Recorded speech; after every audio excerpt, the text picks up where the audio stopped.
Hi, Mystery Recapped here. Today, I'm going to explain an American action thriller film called Passenger 57. Spoilers ahead, watch out, and take care.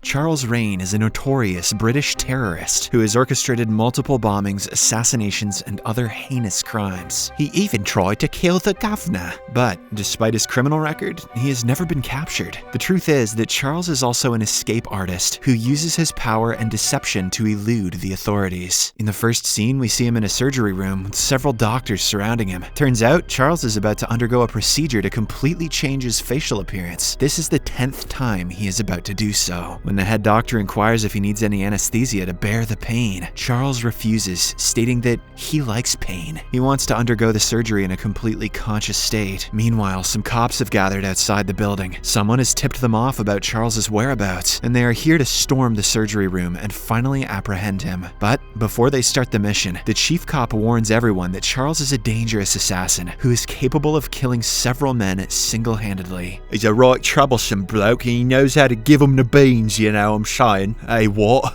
After a while, they slowly make their way to the 13th floor, where the surgery is about to take place. Unfortunately for them, Charles is well prepared. As soon as the cops enter the room, he finishes off the chief doctor, dodges the barrage of bullets, and then runs through the corridor. Charles then smashes through a glass window and jumps out of the building. And despite free-falling from the 13th floor, he lands perfectly without any injuries. He is even able to run at full speed as if jumping from buildings is his forte. However, no matter how fast he runs, the cops have cars, and they eventually corner him. In this way, the notorious Charles Raine is finally apprehended after 15 years of elusiveness. Okay, how did he jump out of that building though? They better explain that. The scene then shifts to an airplane, where a beautiful flight attendant, Marta, is checking on the passengers one by one. Everything appears to be going smoothly, when suddenly, a shady-looking guy pulls out a gun and takes her hostage. He threatens to kill her if his demands are not met. In response, Marta casually kicks him in the leg, giving a nearby passenger enough time to take the gun away from him. After this, everyone starts clapping, and it's finally revealed that the whole thing was just a practice session to train the flight attendants in self-defense. Somehow I doubt the right course of action is to kick the guy with the gun in the leg on an airplane. The shady-looking guy is John Cutter, decorated soldier and retired Secret Service agent who is known for his tough stance on high-level crimes. After a while, the general manager of Atlantic International Airlines, Sly Delvecchio, arrives and takes John away. It appears as if the two are good friends. Sly asks him to get back in the business and serve the nation once again, but John refuses. He mentions that he no longer wants to risk his life for others. Nonetheless, Sly offers him a job as the head of the counterterrorism unit in Atlantic International Airlines. John thinks for a while and finally accepts when he is told that he only has to work twice a month. I thought my life was just about getting kicked in the balls by hot flight attendants, but guess this'll do. Elsewhere, Charles is escorted to his cell, where his attorney is waiting for him. The latter reveals that the authorities are planning to take him to California and execute him in the chair. The only way to avoid it is if Charles pleads insanity. Unfortunately, the notorious terrorist doesn't take the suggestion in good terms, and he bashes the attorney against the table, claiming, "I am not insane." In the next scene, we see a shirtless John meditating and reminiscing about his past. The movie then flashes back to a few years ago, where John and his late wife are shopping in a convenience store. Suddenly, a robber arrives there and attempts to steal money from the counter. As a man of integrity, John tries to stop him, but the robber holds his wife hostage. Everyone in the store backs away, but despite this, the robber shoots the poor woman. John eventually kills him, but when he returns to check on his wife, she is already dead. The incident traumatized him so much that he quit his work as a special agent and isolated himself for months. In the present, John gets ready for his first day at work. He has to stay anonymous and guard a large Lockheed airline with almost 200 passengers on it. John is assigned to seat number 57,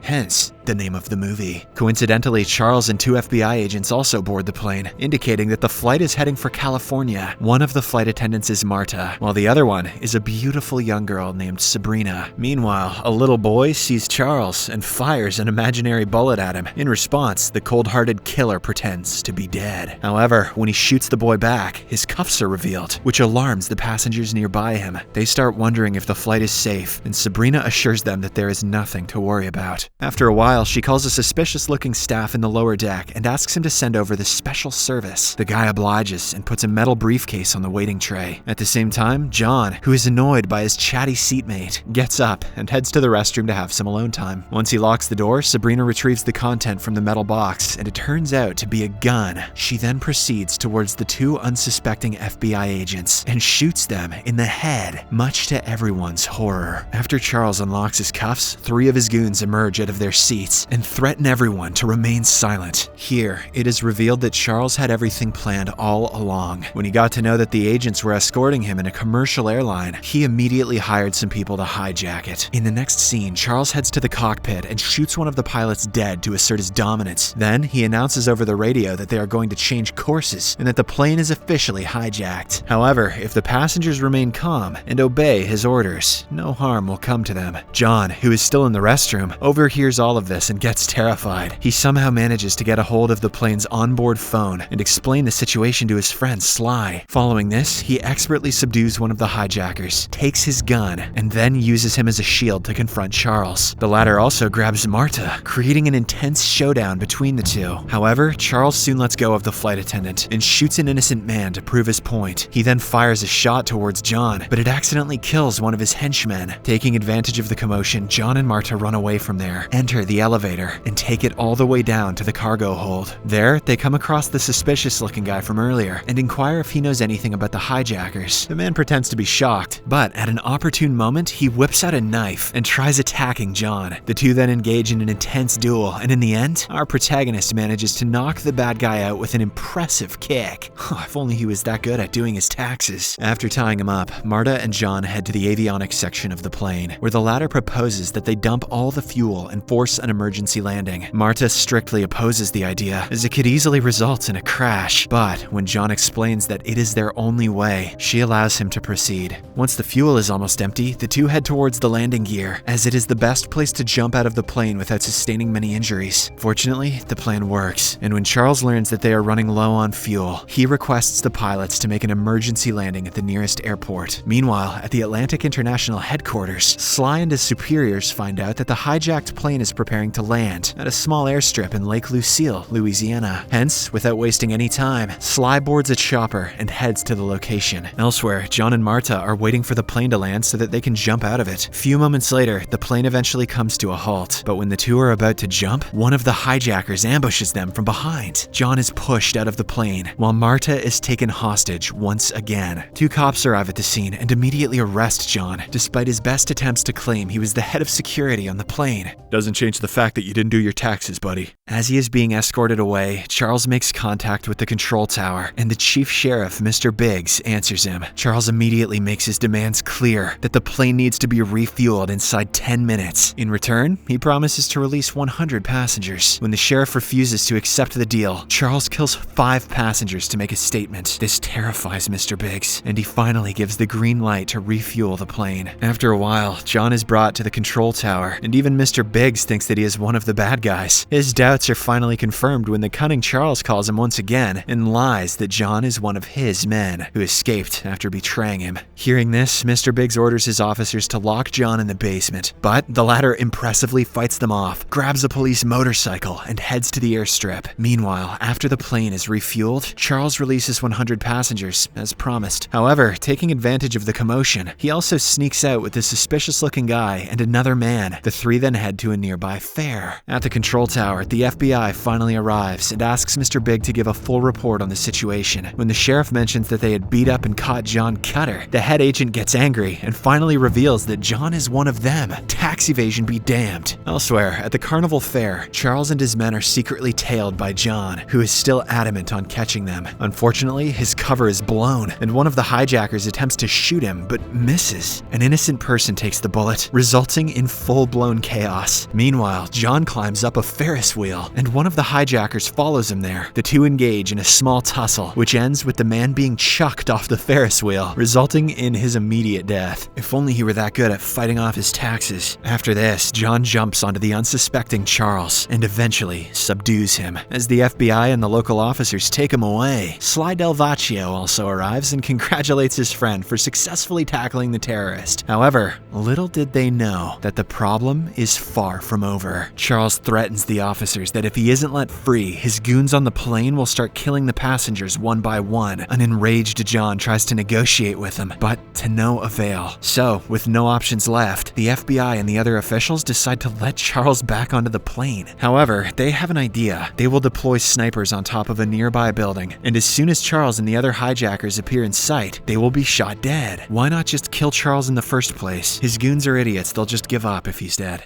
John is ordered to lead the entire mission. In the next scene, 2 FBI agents lead Charles to the plane, but as they are about to enter, the snipers start shooting them instead. It turns out that the suspicious-looking guy from earlier has killed the original snipers and is now gunning down all the FBI agents. Soon, a shootout between the hijackers and the agents ensues, which results in several deaths, including that of the suspicious-looking guy. The plane also starts getting away, but John is not going to give up so easily. He, along with Sly, gets into Mr. Biggs' car and asks him to chase the plane. The idea is to grab hold of the retractable landing gear and enter the plane through that. Although the stunt is an extremely dangerous one, it is a piece of cake for Mr. Cutter. He effortlessly clings onto the landing gear like it's his daily bread and butter. Once inside, he goes to the cargo hold and kills one of the hijackers. Then he sneaks onto Sabrina from behind and knocks her out. Now, the only hijacker left standing is the notorious Charles himself, British. Before confronting him, however, John heads to the cockpit and asks the passengers to change course and head back to the Lake Lucille airstrip. After this, the final showdown begins. Despite John being a trained fighter, Charles matches him stride for stride. A stray bullet in their fight shatters one of the windows, causing the loss of air pressure in the plane. The main door is also blown out, and Marta, who is standing just next to it, is left hanging for dear life. Fortunately, John acts quickly and takes Charles near the broken exit. The two of them exchange some final blows, and in the end, John prevails by kicking the terrorist out of the plane. With him now dead, the madness is finally over, and all the passengers celebrate by busting out some cringe moves. John then contacts his superiors at the control tower and informs them that he has taken down Charles, making them rejoice in happiness. In the final scene, the plane finally lands, and all the passengers are escorted to safety. John,